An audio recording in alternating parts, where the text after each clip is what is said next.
First question. When did you realize that AI could empower people, not replace them? I think we have to be realistic as well. I think it's going to empower and also replace, right? Depending on what job sectors you're in, and also, of course, in the short and medium term, it's going to replace more people than empower, probably. And we have to start with a hard truth that I think empowerment and enablement doesn't mean inclusion. Of course, we already see a lot of challenges, right? Of like talent polarization, opportunities, and sort of like the divide getting bigger and bigger. But I think the answer is not anti-technology, but collective redesign. So I think we do have to think about how the inclusion problem, right? I think the new divide globally now is not AI versus machines. It's people who know how to leverage AI versus people who don't know how to leverage AI. So education becomes very important, and reskilling. Sort of like not driving for absolute equality, but distributing the opportunity at least, right? The AI literacy, reskilling programs, so to drive for like more equitable, sort of like opportunities to start with. That help to cultivate innovative talent, and we also incubate AI plus hardware startups. But our differentiation is that we actually build a whole innovation ecosystem. So 70% of all the founders who come in have no work experience, no teams, and no ideas. So we're talking about empowerment and helping them to become successful entrepreneurs. So now we have currently around like 900 entrepreneurs with 90 startups, and 100% of them have been able to get angel round funding so far. And we brought 40 of them to exhibit at CES this time. So yeah. All right, I'm Michael Sherwood. I work for a small computer company you might have heard of us called NVIDIA. We power the next generation of AI. My specific role at NVIDIA is to work with state and government leaders from the Mississippi to Alaska to Hawaii is what we consider the West. So I cover that area and specifically work with governors, city leaders, county leaders, airports, stadiums, municipal type facilities, help them understand AI, how to not just adopt it, but how to train for it, how to start building their workforce, how to educate their community, and how to build a roadmap for their future. All right, great. Hi to everyone. My name is Louis Hong, and I used to work for a small space startup called SpaceX. Spent 7 years at SpaceX, built a rocket factory kind of with Elon and others from 2012 to 2019. Left SpaceX, joined a battery company. We're pretty lucky to catch the EV wave.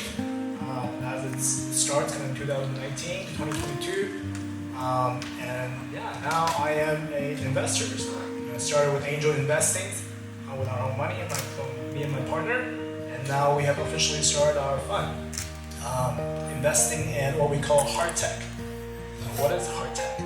Right? I think most people in Silicon Valley is with the community group, like obviously like softwares, like SaaS. This has been propelling kind of the growth of the past 2 decades. Now we see the coming decade being a golden age for all things physical. So what we told founders is that, hey, in addition to bits, we also like atoms, and we're an ex-SpaceX and Tesla team looking for the next SpaceX and Tesla. All right, good evening. I'm Pete West with Core Wireless. I'm based in Virginia, right outside Washington, D.C. And Core Wireless, it's a company you probably never heard of because we're sort of the technology company behind the scenes that makes all this stuff work when you think of connected devices. In fact, Charge & Go is a customer of ours. So the kiosks you saw at the Rose Bowl and other kiosks you see plugged in, they're actually connected through a wireless network that we provide. We've got about 21 million devices connected globally, so we're the largest by far. And our job, you'll learn a little bit more about, how do we fit in this ecosystem, the journey of connected devices. But I'll say how dumb it down. Our job is to make dumb devices smart. And we're going to talk about how does AI make them intelligent. So looking forward to the panel. Thank you. Appreciate that. So we hear every day that AI will replace jobs. Today's conversation is about something different. How AI can restore agency, unlock entrepreneurship, and scale human potential. This isn't about building smarter machines. It's about building stronger people. So to get us started on it for us, I'm just crossing out questions. Anybody can chime in. First question. When did you realize that AI could empower people, not replace them? Well, I'll just say that, I mean, look, we're all using AI in some shape or form, and having a team that you want to have your team nimble and operationally efficient, and for us, for our company, I think for a lot of our customers, we take the busy out of busy work while implementing AI into a lot of different ways that we interact internally, but also with our customers. So it helps. I mean, immediately you see it takes the friction away of doing your daily tasks. You sort of have to sit down and say, okay, what is my job function, and how can I take this piece of my job function and leverage AI to be more productive? Maybe more free time. Maybe that's free time you can spend with your family. It doesn't mean you have to spend more time at work, but maybe you can get out of the office earlier. So we're seeing that immediate impact. Also I have two daughters, 11 to 13, and they're using it. So I got teenagers using AI, and they're in their school. So I think we're all probably going to be seeing a lot of the same, things here when we talk about how we're seeing AI really empower that worker. And I think June said it augment, their capabilities. That segues us into our next question, which is, do you believe AI is ultimately a threat to human jobs or an empowerment to people, and why? I'll take that. Well, I think most of the press focus on the negative, because I think the negative catches people's attention, gets people fired up, and it gets views. But I think the flip side of AI is that hey, you can look at AI as a technology that does make everything easier and potentially remove processes. But you can also look at AI as a platform that almost enables kind of access to more jobs, more opportunities that one may not be aware of. I will give you a kind of specific examples. For our audience here, who here is familiar with the foundry? Probably not.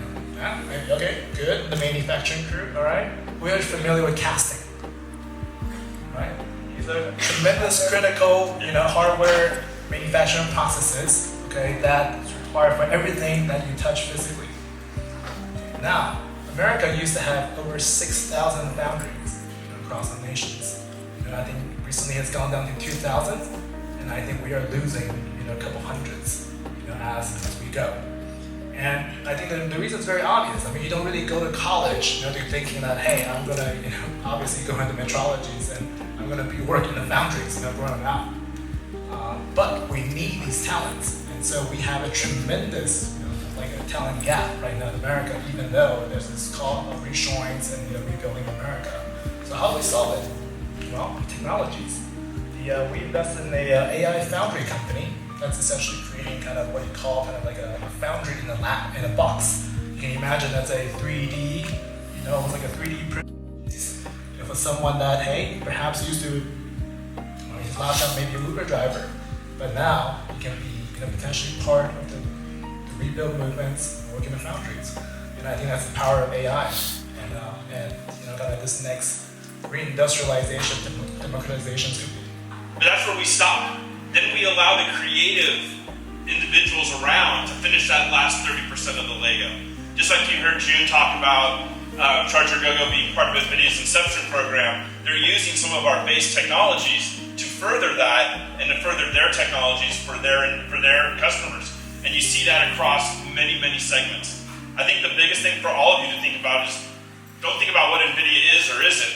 Think about how you're going to empower your communities to learn, reskill, and bring your communities along. Because it won't work if only the few know AI and the technology. You need to bring everyone together, understand how to get empowered, understand how to use it, and then move forward. I guess the best example I'd give you, when I was a kid growing up, and I'm probably older than most of you in here, there was somebody in our neighborhood who had a set of encyclopedias.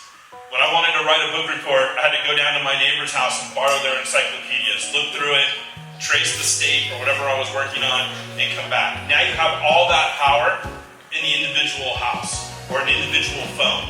The problem is you got to teach people how to use that technology, and if they need access to it via a wireless means, via some kind of connectivity. So those are the things that, from an AI perspective, if we want to be competitive, is understanding what we need, understanding what our community needs, because AI won't replace you if you understand the technology. And what responsibility do you think infrastructure providers have in shaping how AI is used, not just how fast it goes? Right? We're seeing a race, basically, right? But there's also implications that like anything, there's going to be winners in the race, and there'll be some that may not do as well. I think all of us that create products and opportunity have then an obligation to provide the best tools and services they can to their community. And the market will decide what they like and what they don't like. There's lots of tools out there, Instagram, and there's competitors to Instagram. People go, TikTok and others, people will pick what media platform they want to use. They'll choose what AI platforms they want to integrate and use as well. Carol, you work across many startups, corporates, and governments globally. Shenzhen has a unique ecosystem where hardware, software, and AI move together. What lessons can the global AI community learn from Shenzhen about building AI hardware at scale? I think the biggest lesson that Shenzhen can offer to the world is that when you can, when does AI plus hardware can scale, right? Then you need to shorten the cycle from idea to prototype to iteration to production. So once you shorten that cycle, then AI can really scale up. Jason Huang, your boss, actually he went to Hong Kong last time, and he said that the Greater Bay Area, which Shenzhen is the main city, that it's a very unique place in the whole world, probably like the only place in the world where you can find electric, mechanical capabilities and AI capabilities at the same place. So that's very key because Shenzhen is dense enough that you can find from components to manufacturing to certification, verification, all these resources all in one place that enable you to pretty much iterate at 10 times the speed and 1/10 the cost, compared to the US. That's very, very key. And actually, I just came back from Silicon Valley, and now the entrepreneurs told me that the cost is actually at 30 times now in some sectors, not even 10 times. So I think the old model, when we think about it, Apple is the classic example that Apple does the high-end R&D in Silicon Valley, while Foxconn does the production and manufacturing in Shenzhen. I think that model doesn't work as well anymore. You actually need to have the high-end R&D, production, manufacturing capabilities, all in that same place in order for you to keep on iterating, based on user feedback. And I think that result is demonstrated at CES. So every year, so last year, for example, around 100 exhibitors. China's 1/3 of the world, and Shenzhen is almost at 40% of China. 1 million students graduating from college every year from China, and 40% of that are STEM-related subjects. And also the vertical scenarios, they're open for the startups to quickly, put into deployment mode, having these partners in place. So I think that's the lesson that Shenzhen can offer. You need to build the whole, ecosystem for this to thrive. Yeah, and in reference to ecosystem, we're going to jump back over to Pete. Connectivity is the invisible backbone, as you said, in AIoT. How does AIoT and edge intelligence enable workers to become independent operators? Great question, and AI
Foundry Labs, which I just mentioned, okay, they created advanced next generations foundries in casting for America, to be built in America.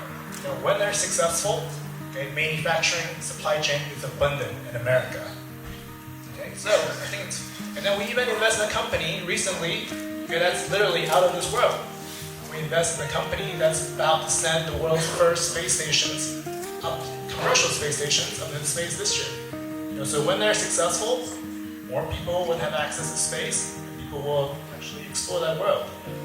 You know, so I think the answer to answer that question, I think it's the answer is if the company is successful and the incentive aligns with human abundance and not human addictions, you know, I think that's a good judgment. Good That was very cool. All right, I got one final question. We'll just jump through each of you. You can do one word if you want. If we get this right, what does a day in the life of an AI-powered worker look like 5 years from now? I think we're going through like a big storm right now, and when the big storm comes, there are pillars that you need to hold on to, which is like family, you know, maybe religion, your values, community. So I think, you know, if AI goes right, we should build AI reskilling into your work program, like, you know, during the day, like you can actually keep on learning and upskilling yourself. You know, so there are more upward mobility that AI will provide, and at nighttime, that frees you and let you have more time to spend with family and friends and communities who you love. Going with empowering. All right. That's what he said, yeah. I'll agree. I mean, I back to the family thing, but also it's going to help. I think it's going to help employees understand, you know, how do you scale AI with a purpose? Maybe it's really something that they've always wanted to do in life and never had a chance to do because they didn't have that type of capability at their fingertips. And I think of like sustainability. I think of like things that can really make a difference in the world. The future of AI is artificial. It's deep to you. Please join me in thanking them for coming on